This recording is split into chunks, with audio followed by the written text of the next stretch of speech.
Sí, me toca a mí, ya está, por amistad. Con nosotros, un amigo, colaborador de Nodal, que ya estuvo hace 6 días en el especial de la previa electoral que hemos realizado. Con nosotros, Catu Arconada, analista internacional, amigo de la casa, comunicador, periodista, cientista político de formación universitaria, de malformación universitaria, vamos a decir la verdad. Eh, Compilador de un libro muy reciente. Copilador de un libro muy reciente, Mundo en Llamas, que algo de todo esto entramos. Yo espero no tener que quemarlo al libro, ¿tá? Porque en el artículo que escribí para el libro planteé un escenario que no sé si se da, lo voy a tener que quemar, pero bueno, o actualizar en una próxima impresión. Pero bueno, Catu Arconada, analista, miembro de la mesa ejecutiva de la Red de Intelectuales en Defensa de la Humanidad, vasco-boliviano, residente en México, un internacionalista, ¿sí? Y que ha seguido muy de cerca sobre todo esta territorialidad del voto a voto y de cómo está siendo la geografía electoral o la geopolítica del voto en los Estados Unidos. ¿Cómo es esta, Catu? Estás Estaba muteado. muteado. Ahí está. ¿Qué tal? Buenas noches a todos y a todas. Hola, Katy. Hola, Catu. Con Buenas noches. Sankara en la remera. Habla muy bien Es de usted. correcto. Tomás Sankara, el Che Guevara africano, ¿sí? Vestido para la ocasión. El padre de la patria moderna de Burkina Faso, ¿sí? En la remera. Extraordinario. Envidio tu remera. Bueno, Catu, ¿cómo estás? ¿Cómo estás viendo el panorama? ¿Qué números, qué conclusiones, qué primeras conclusiones estás teniendo de este escenario? Bueno, estoy viendo un escenario interesante. Me estaba respondiendo justo, le mandé mientras esperaba un mensaje a Leandro Morgenfeld, porque ya sabéis que tenemos una apuesta. A mí lo único que me importa esta noche es ganar la apuesta, lo demás es secundario. Y le digo, ¿cómo lo ves? ¿Quieres doblar la apuesta? Y me dice, complicado para Kamala. Eso me dice Leandro en estos mismos momentos en tiempo real. Eh, decías, Kachi, Matías, que habíamos estado siguiendo la geopolítica, digamos, del voto, el territorio, pero es que ahora ya lo interesante está siendo no solo ver los estados, los swing states, los estados bisagra, sino los condados en específico, ¿no? Porque ahí es donde estamos viendo pues las performances que está haciendo cada uno de los contendientes. Y bueno, no os he estado escuchando, reconozco, porque he estado como escuchando cosas en inglés, así que no he escuchado nada del programa, no sé qué cosas habéis comentado, pero hay datos muy interesantes. No sé si queréis que comentemos algunos. Dale, Catu, sí, comentanos que, sobre todo si has estado en esa tarea tan finita de ver qué números tenemos, ¿no? Sí, bueno, fíjate, esto lo acaba de sacar la NBC en Wisconsin, perdón, en Wisconsin, que en principio se lo damos a los demócratas, pero en Wisconsin Trump ha doblado el voto o la intención de voto entre el voto afroamericano, doblado. Entonces, la verdad que en general Trump está sacando muy buenos resultados en todo lo que tiene que ver con las famosas, comillas, minorías, voto afroamericano y también latinos. Están ganando condados en Florida, que aunque Florida va a ser republicano, los demócratas tienen feudos importantes. Están ganando feudos que hasta ahora eran demócratas, con mucha población latina y incluso haitiana, a pesar de todos esos bulos y fake news. En Wisconsin, como os decía, están doblando el voto entre el electorado afroamericano. Y estaba notando, he traído tres condados que nos pueden dar algunas pistas. Por ejemplo, Baldwin, aunque no lo estéis viendo, yo os lo leo. Baldwin es un condado rural en Georgia con una población afroamericana importante, 40% de la población, y tiene universidades. Estamos hablando de esa mezcla entre universitarios y voto afroamericano. Bueno, Trump, respecto de las elecciones de 2020, ha dado un vuelco, donde ganaron los demócratas por 1 punto, en este condado ha dado un vuelco de 4 puntos. Ahora mismo, con casi el 90% contado, está 2 puntos arriba. ¿En qué estado, Catu, recién decías, perdón? Esto es Georgia. Georgia, es un claro. condado rural de Georgia. Tradicional estado del sur, ¿sí? Históricamente republicano, afro también, digo, con una comunidad afroamericana muy importante.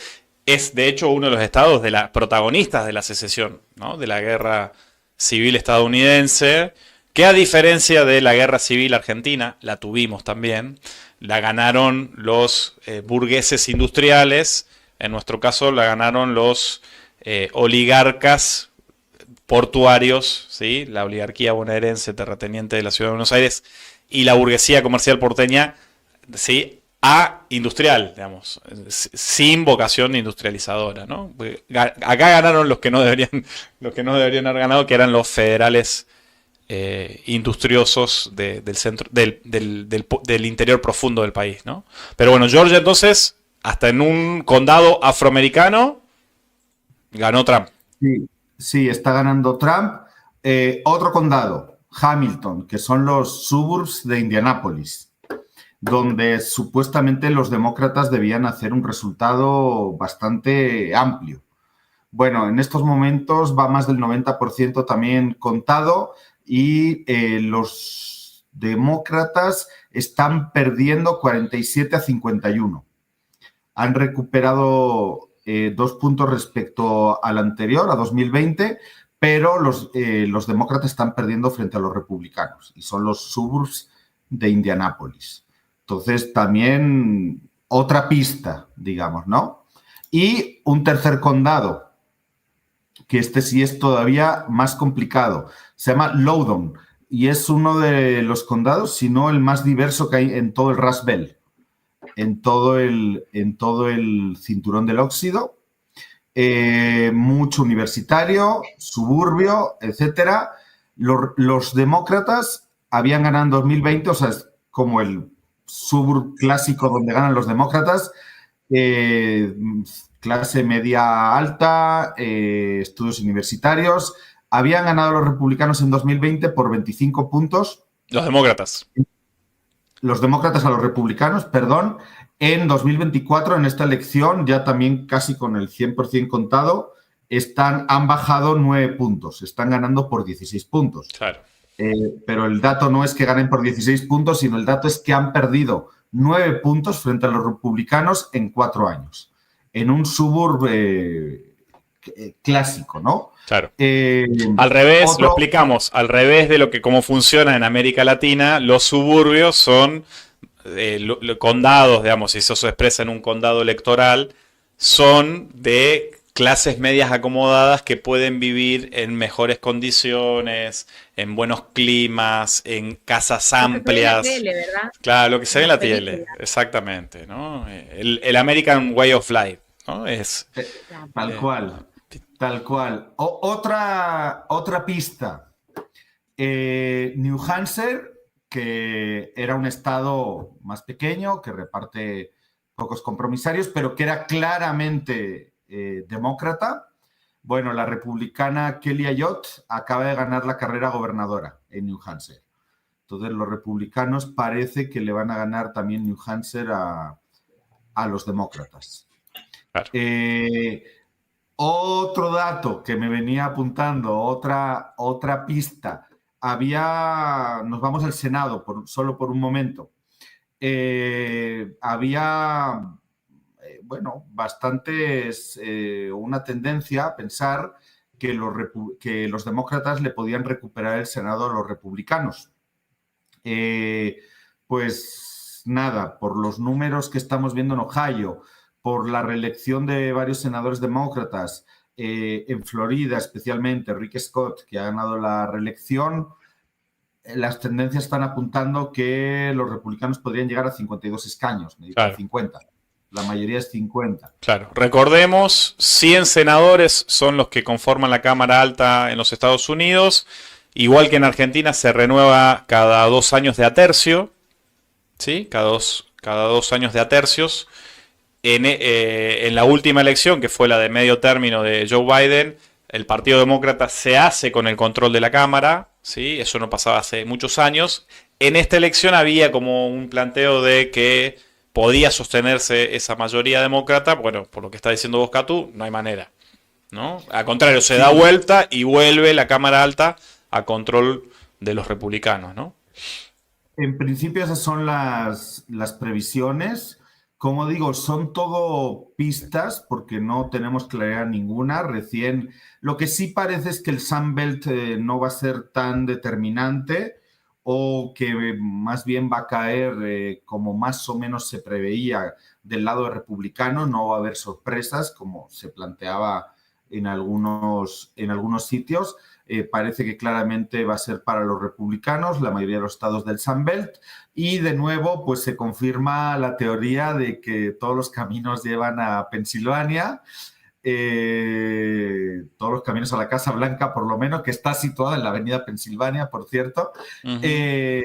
Parece que, bueno, que va a ser realmente el famoso Rust Belt, que recién empieza el conteo, estamos en números muy bajitos.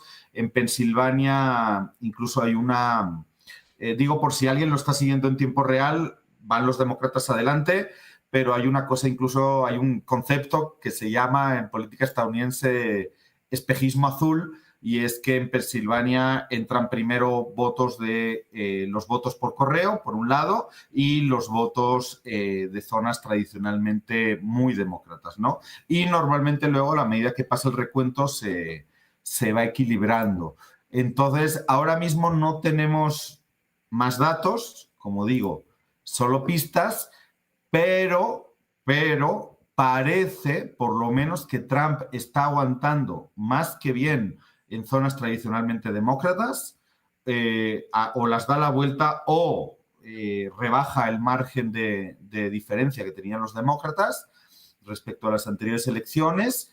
Y pues yo creo que prácticamente la gran pelea de la noche, si se me permite la metáfora, van a ser las de las mujeres de clase media y media alta de los suburbs del medio oeste contra el electorado blanco, sin estudios universitarios, etcétera, del cinturón de óxido, del cinturón desindustrializado. Creo que esa es la gran batalla, ¿no? Quien logre hacer una mejor performance electoral, bien Kamala entre las mujeres de los suburbs, bien Trump entre ese electorado blanco no universitario, es quien se va a llevar la elección.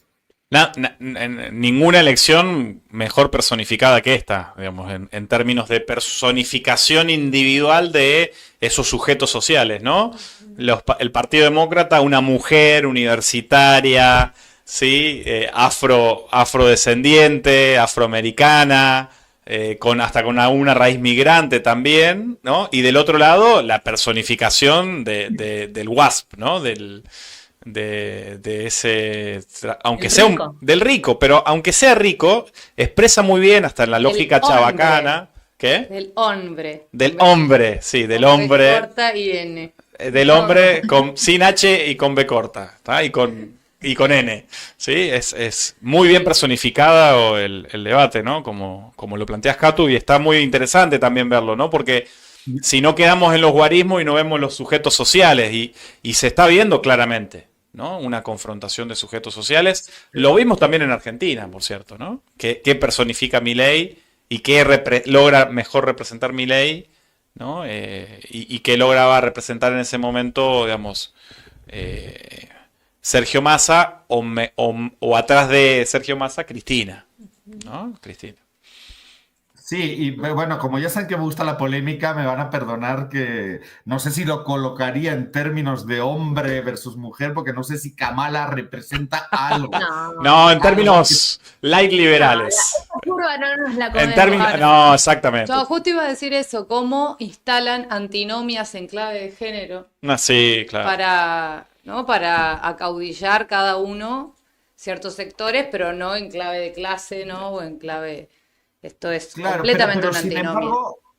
Pero sin embargo sí veo un debate de clase ahí, que es el mismo un poquito que se ha producido en Europa recientemente en las elecciones en Francia, en las elecciones europeas. O sea, es decir, la clase blanca, trabajadora, está votando opciones de derecha / extrema derecha. Claro. Entonces, ahí tienen que surgir otras preguntas, ¿no? ¿Cuáles son las alternativas que da la izquierda? No estoy colocando al Partido Demócrata como izquierda en estos momentos, pero estoy pensando en Europa. ¿Cuáles son las alternativas que da la izquierda a esa clase trabajadora blanca? Y además era una historia que viene de largo, porque quizás en América Latina empieza con Trump y Bolsonaro, pero en Europa comenzó, si no recuerdo mal, en 2017 o 19, en las anteriores elecciones europeas, donde ya Le Pen ganó la mayoría, ganó la elección presidencial, perdón, las elecciones europeas, con el voto de la clase trabajadora francesa, blanca, etcétera, con un discurso antiinmigrante que vienen a quitarnos los trabajos, etcétera, etcétera, etcétera, ¿no? Y yo creo que de alguna manera Trump, aunque claramente es lo contrario a eso, pero sí ha logrado hacerle sentir representada a esa clase blanca trabajadora sin estudios universitarios, sí lo representa. Luego tendremos que debatir por qué lo representa, ¿no? Pero, o qué ha hecho el Partido Demócrata para que Trump lo represente también, pero claramente lo representa. Y en cambio lo de Kamala, sí, hay una cuestión de clase ahí muy clara, ¿no? Y hay una diferencia de clase, supongo que lo veremos mañana, pasado, probablemente ya con los datos disgregados, pero bueno, es un debate interesante, ¿no? Lo que sí, insisto, pareciera que Trump ha tomado un poquito la delantera, que lo está haciendo mejor de lo esperado, que está recuperando una parte del voto de las minorías y que los demócratas no lo están haciendo tan bien quizás como se esperaba en zonas que tradicionalmente deberían ser suyas. Ahora, finalmente puede que nada de esto tenga importancia, como se ha dicho 1000 veces, Trump puede recuperar o puede doblar el apoyo entre el voto afroamericano en Wisconsin, pero si los demócratas sacan un voto más, se van a llevar, como probablemente suceda, se van a llevar todos los compromisarios electorales de Wisconsin, ¿no? Y insisto, creo que de verdad no nos equivocábamos cuando hablábamos que todo se va a definir en Pensilvania en esta noche electoral. Exacto. Recién ahí estoy viendo los resultados que publica la página Deutsche Welle. Ahí te las pasé, Lucas, también para impactarlos. En pantalla tenemos Ohio ya bastante decidido, una tendencia que inicialmente este reflejo azul que recién mencionabas, Ohio es el estado de Vance, del candidato a vicepresidente Donald Trump, ¿sí? Que es el que conecta a Trump con la aristocracia financiera y tecnológica, ¿no? Es el que conecta a Trump con el mundo de Peter Thiel y Elon Musk y demás. Ya hay un 63% del voto escrutado en Ohio y 64% del voto escrutado, y hay ya aproximadamente 400.000, 500.000 votos de diferencia, ¿no? Ya es irreversible que ese estado cae del lado republicano. Y en Pensilvania, ¿no? Que recién lo mencionabas vos, Catu, 32% del voto escrutado, 51,8% para Kamala Harris, 47,3% para Donald Trump, aproximadamente 100.000, 103.000 votos de diferencia entre ambos candidatos. Hay que ver si efectivamente da ese margen, ¿no? para sostener un triunfo demócrata como viene siendo hasta el momento, ¿sí? O por el contrario no se da. Y acá este graph también es importante. Esto es de elaboración propia de Nodal, ¿sí? de la producción de Nodal para el programa. ¿Qué viene pasando, digamos, porcentualmente en 5 de los estados pendulares, los 5 más importantes de los 9/7 que hay? Georgia, un triunfo de Trump por escaso margen, ¿sí? Son 16 electores lo que aporta ese estado. New Hampshire, 4, es más pequeño, está Kamala Harris ganando. Carolina del Norte se está ganando por poco, es cierto, pero lo está ganando Donald Trump. Es un estado tradicionalmente republicano, ¿sí? Michigan lo está ganando Kamala Harris, con un margen ya me parece que también bastante irreversible. Tenemos aproximadamente el 20% de los votos, o sea, ya se puede aparecer una tendencia ahí.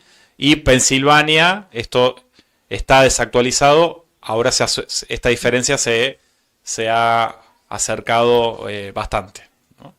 Sí, pero recordemos que Pensilvania tiene 13 millones de habitantes, así que y van todavía un porcentaje menor al 50% del recuento, así que una diferencia de 100.000 votantes pues prácticamente no es nada en un estado como Pensilvania, ¿no? En otros puede definir la elección, ¿no?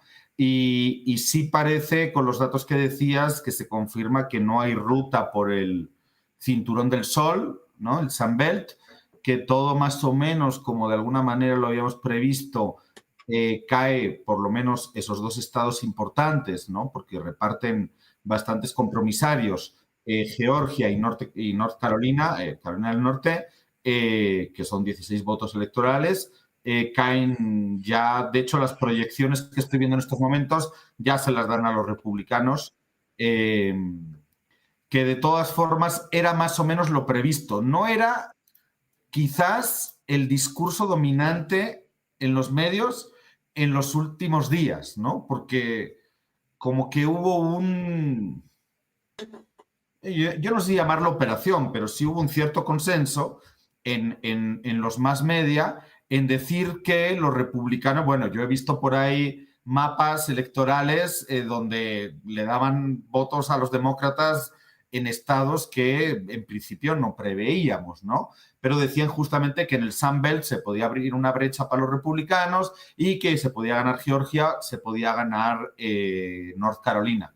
Creo que Trump ha hecho un buen desempeño, insisto, creo que el tema del voto a Trump entre los afroamericanos y los y latinos le ha hecho aguantar bien,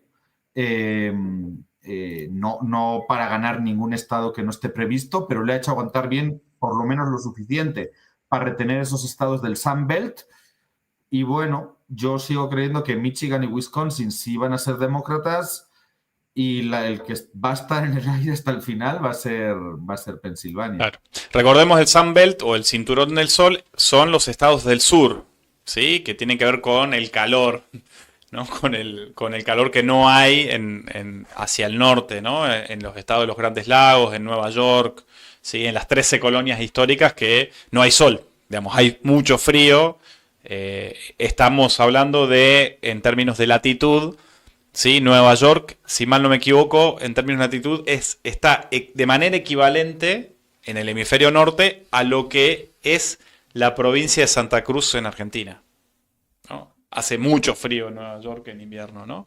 Y el Sun Belt es Florida, es Texas, es Luisiana, es todo, digamos, la franja sur que siempre es muy republicana y que siempre hay oleadas latinas que configuran otra demografía y empujan el voto demócrata, pero no está alcanzando, ¿no? Un poco eso es lo que estás diciendo, Catu, no alcanza para modificar el escenario. Sí, no, ya digo, en los últimos días hemos asistido a una operación en la que nos mostraron todos esos mapas con un buen porcentaje de mapas que en principio, o sea, de territorios, estados que en principio pensábamos iban a ser republicanos, pintados de azul, victorias de Kamala por encima. No estoy hablando de tuiteros y tuiteras, estoy hablando de medios. O sea, que proyectaban a Kamala por encima incluso de los 300 votos electorales, ¿no? Se necesitan 270.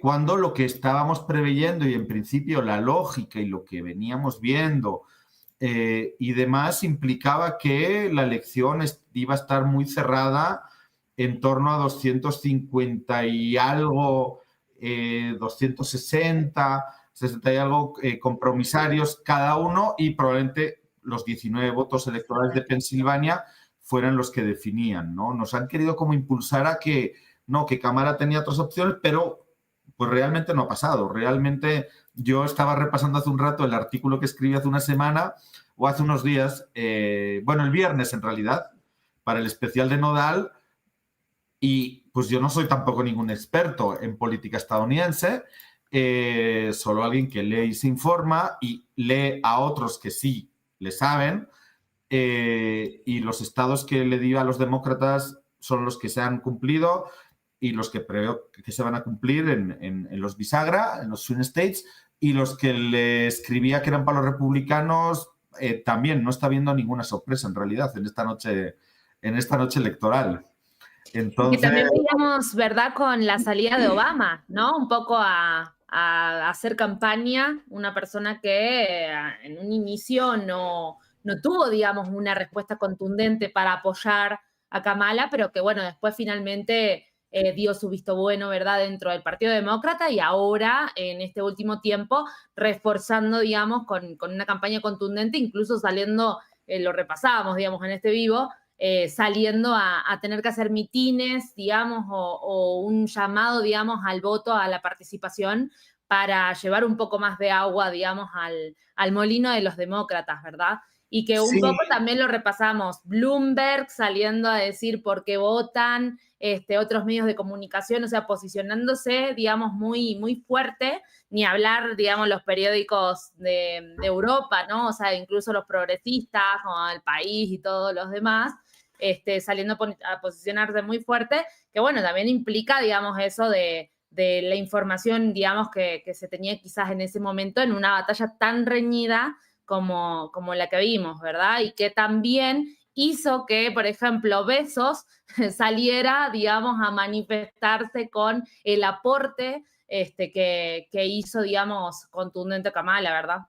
Sí, y a impedir que se publicara en el New York Times un apoyo explícito a Kamala en este caso, ¿no? Pero fíjate, tenía otro dato por ahí, no lo tengo ahora a mano y como no puedo andar tecleando mientras estoy hablando con vosotras, pero algunas cosas que incluso varios analistas nos planteaban que iban a pasar casi como ciertas, como una reducción del apoyo en el voto latino, no tradicionalmente demócrata, pero una reducción aún mayor a Trump, incluso por estas estupideces que dijo el humorista sobre los puertorriqueños, etcétera, el tema de los migrantes haitianos que se comen lo que ponéis ahí al inicio, que se están comiendo los gatos, etcétera. Bueno, Trump ha ganado, o sea, un dato ahora solo que recuerdo que tengo en la cabeza, Trump está ganando, o sea, Trump iba a ganar en Florida, pero Florida tiene feudos de demócratas. Entre ellos, el condado, creo que se llama Miami-Dade, con un porcentaje muy alto de voto haitiano. Bueno, Trump está ganando ahí. Claro. Entonces, también luego habrá que plantearse, o habrá que debatir en el post, hasta qué punto, pues ya, más allá de los errores de campaña de cada quien, ¿no? Como supongo que a Kamala le habrá influido, por lo menos mínimamente, el voto entre la comunidad árabe por la cuestión de Palestina, ¿no? Porque, bueno, si bien sabemos que no va a haber grandes cambios con ninguno de los dos, bueno, que los demócratas estén apoyando de una manera tan firme y convencida, Kamala intentando hacer algunos matices, pero finalmente apoyando, porque tampoco se puede salir además de ese recuadro, ¿no? Pues supongo que le ha restado voto, pero también habrá que preguntarse hasta cuánto algunas de las cosas que nos han vendido los medios que estaban pasando han influido e incidido directamente en el voto, ¿no?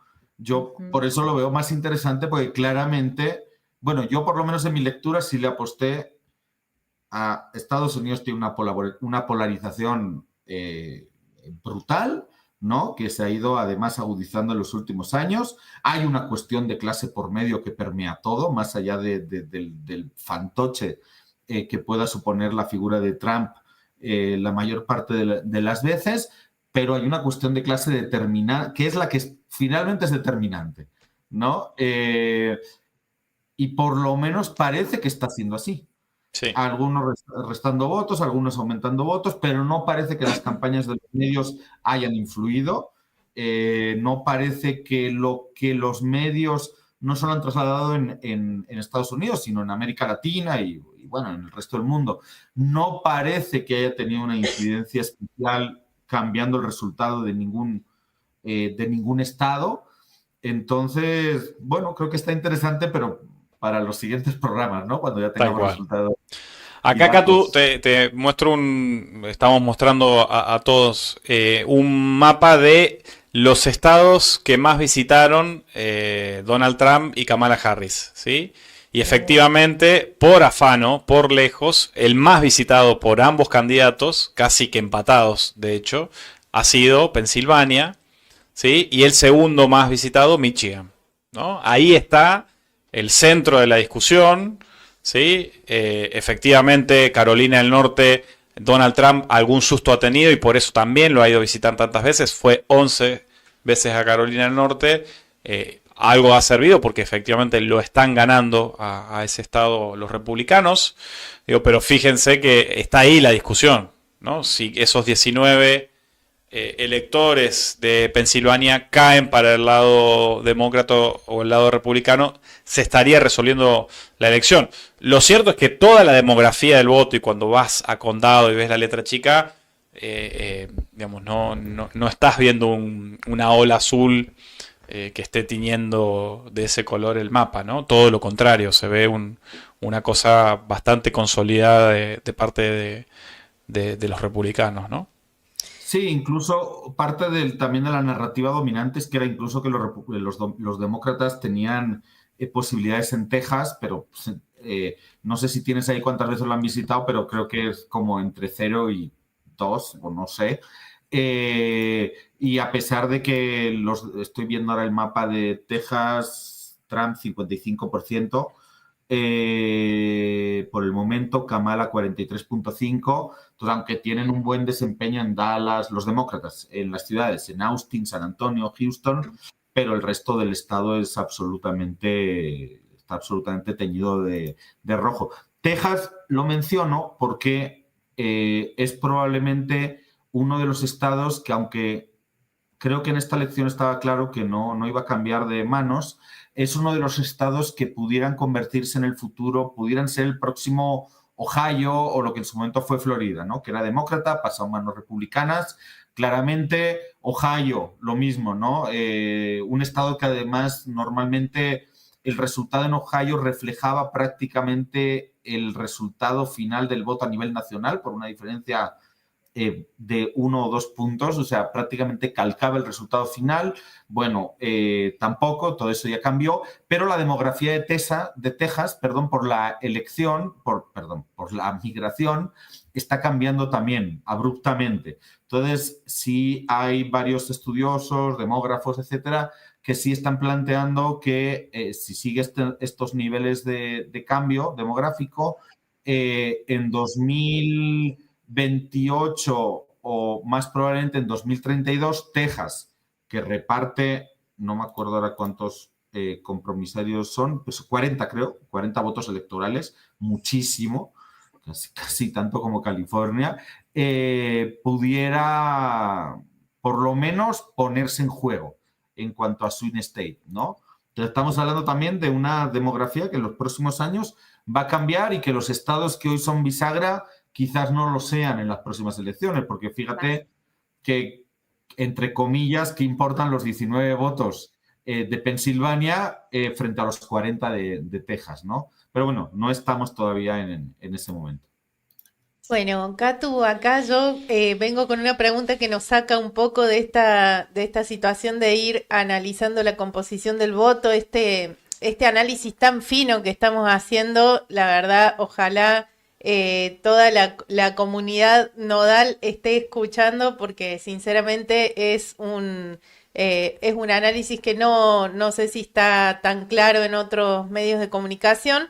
Pero bueno, un poco preguntarte también recién cuando ustedes se preguntaban si habrá servido o no la visita de los candidatos presidenciales a los estados, también un poco preguntar cómo se ha ido desarrollando la campaña y qué estrategias han sido efectivas también o no son efectivas tradicionalmente en Estados Unidos, obviamente entendiendo que estamos en un momento en el que las redes sociales son importantísimas y que hay grandes antecedentes también de la manera en que se ha intervenido desde ese territorio, pero bueno, si podemos un poco también, dada la complejidad del sistema electoral estadounidense y lo diferentes que son a los actos eleccionarios de que conocemos en general en Latinoamérica. Bueno, un poco para que comentemos eso también, digamos, cómo han sido las estrategias de campaña de uno y otro lado y qué cuestiones son efectivas y qué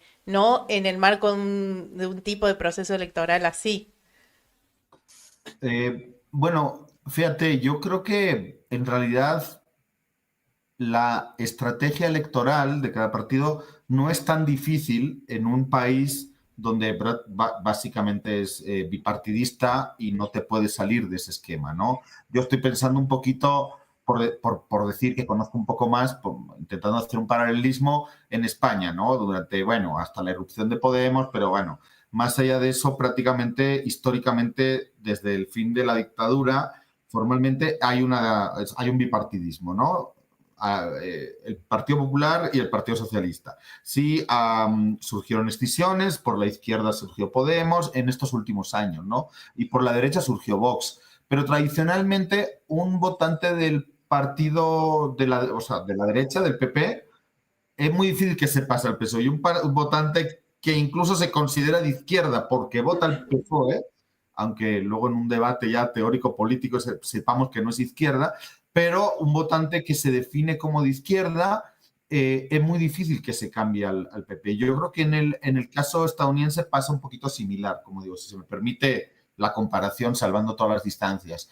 Es decir, un votante tradicionalmente demócrata, estoy hablando del grueso del votante, no se cambia, no hay un cambio drástico, brusco a los republicanos, un votante republicano no hay un cambio y sobre todo podía haberlo habido en el momento en el que el Partido Republicano estaba en disputa, ¿no? Y sí había una parte del Partido Republicano que prácticamente aborrecía a Trump e intentó disputar, pero yo creo que Trump de manera muy inteligente, creo que hasta en eso se le ha subestimado, porque claro, hasta aquí nos reímos, ¿no?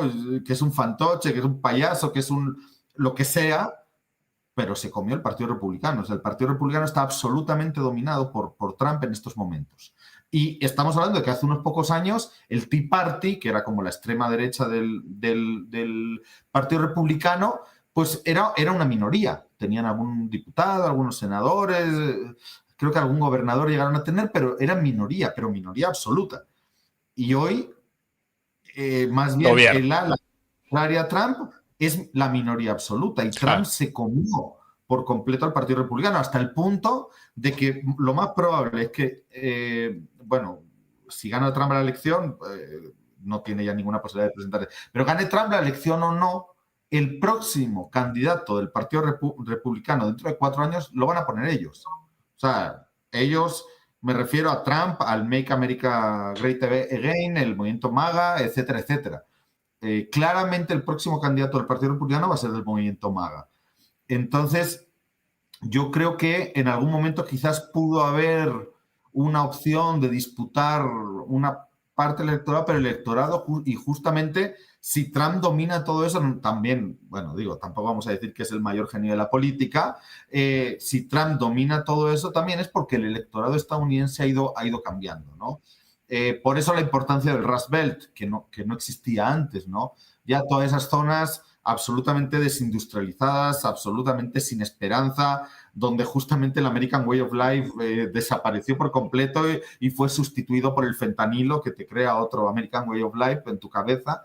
Entonces, yo creo que hoy el electorado, como decía, se ha polarizado tanto que al final está muy identificada quién es la base del Partido Demócrata, ¿no? El Partido Demócrata gana por mucho el voto entre las mujeres, el Partido Demócrata gana por mucho, lo mencionamos, entre los habitantes de los suburbs, efectivamente, todas esas zonas, esas villas, bueno, villas en Argentina no, pero ya me entienden, chalets serían en España, esas casas residenciales de las afueras, de clase media, media alta, con 2, 3 coches por familia, etcétera, etcétera, etcétera. Entonces el Partido Demócrata gana pues, casi 2-1 ahí, pero Trump gana en toda esa América rural, desindustrializada, o sea, también urbana, pero desindustrializada, en los famosos, bueno, eso, entre los que despectivamente llamaban rednecks hace no tantos años y que hoy están quizás definiendo el voto en Pensilvania, por ejemplo, ¿no?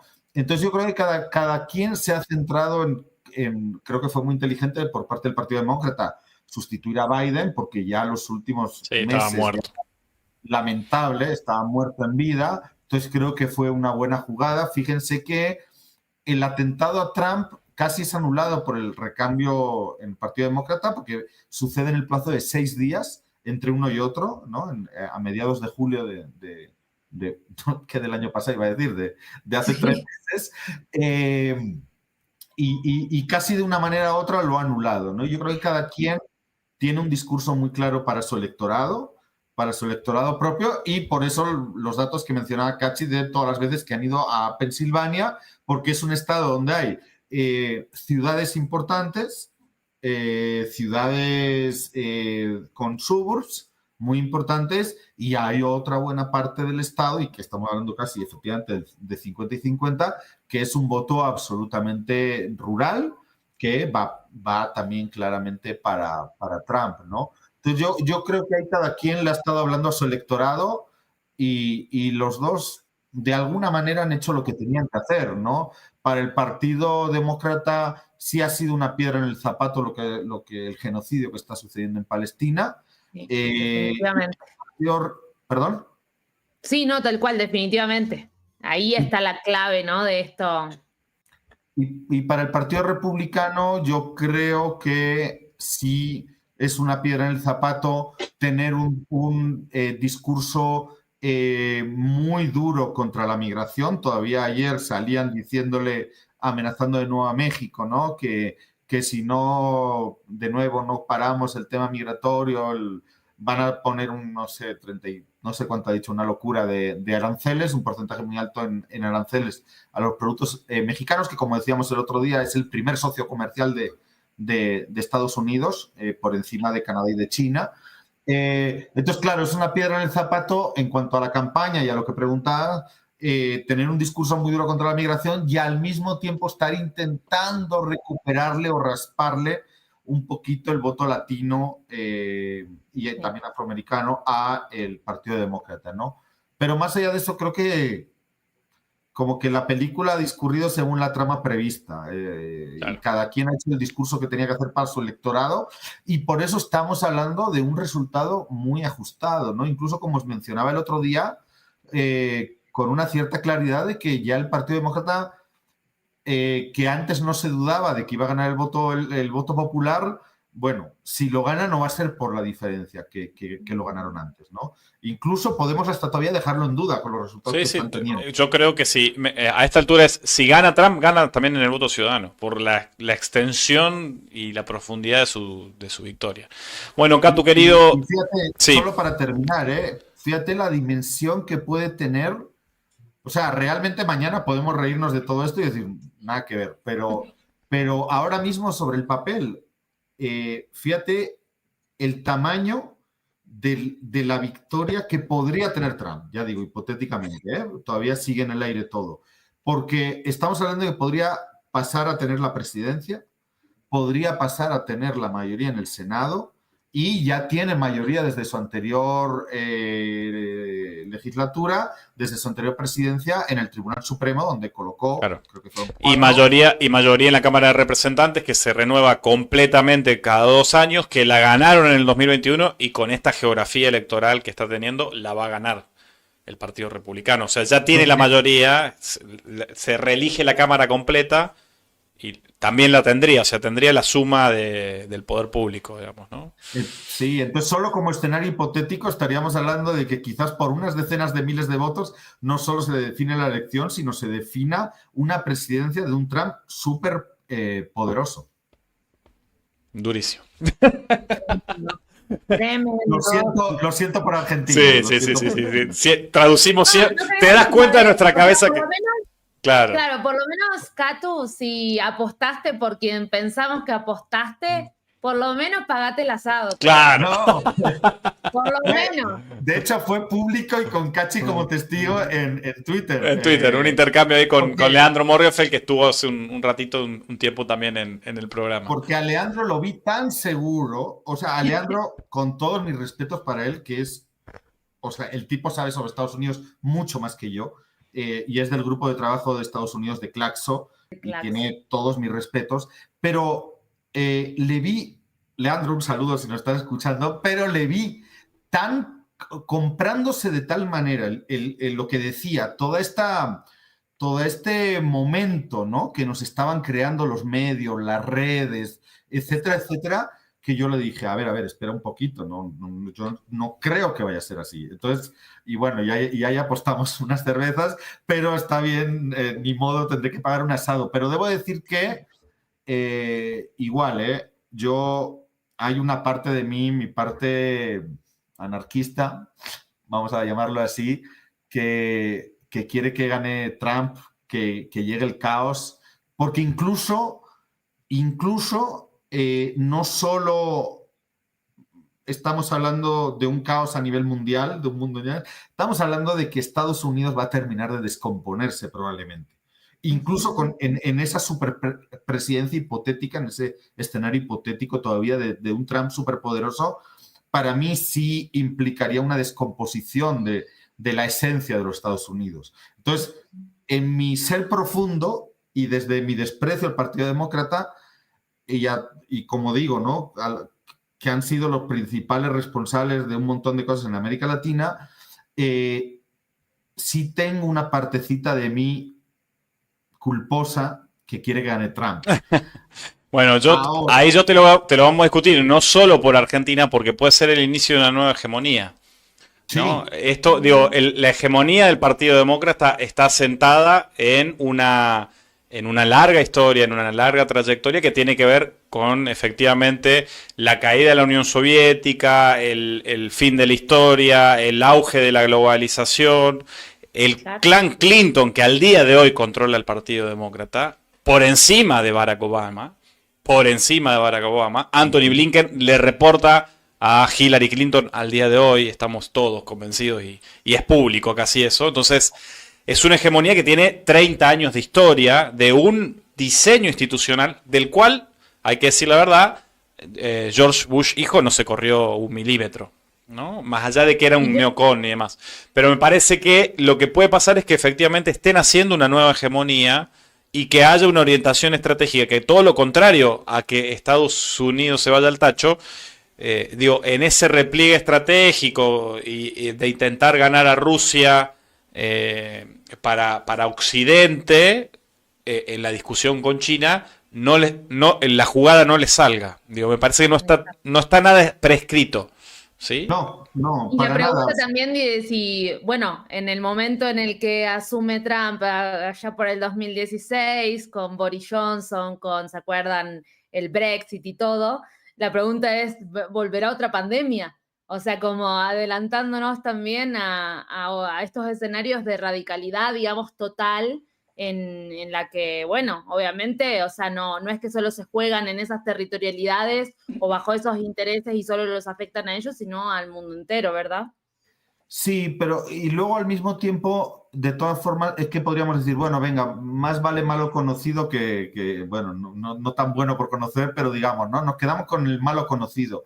Pero luego están todos esos datos, o sea, pensándolo desde México, el partido, en términos de partido, ¿no?, que más kilómetros de muro construyó fue el Partido Demócrata, no fue el Partido Republicano. Entonces, yo sí le tengo un respeto, porque estoy pensando también desde otros espacios de donde hablo, yo sí le tengo un respeto muy grande a tener que renegociar el TEMEC con Trump, ¿no? Pero lo que decía, al mismo tiempo es un comerciante, entonces dependiendo lo bien que sienta que está negociando y acordando, quién sabe si puede llegar a ser mejor que la continuidad de los demócratas, ¿no? Yo tengo claro que para Argentina no es bueno.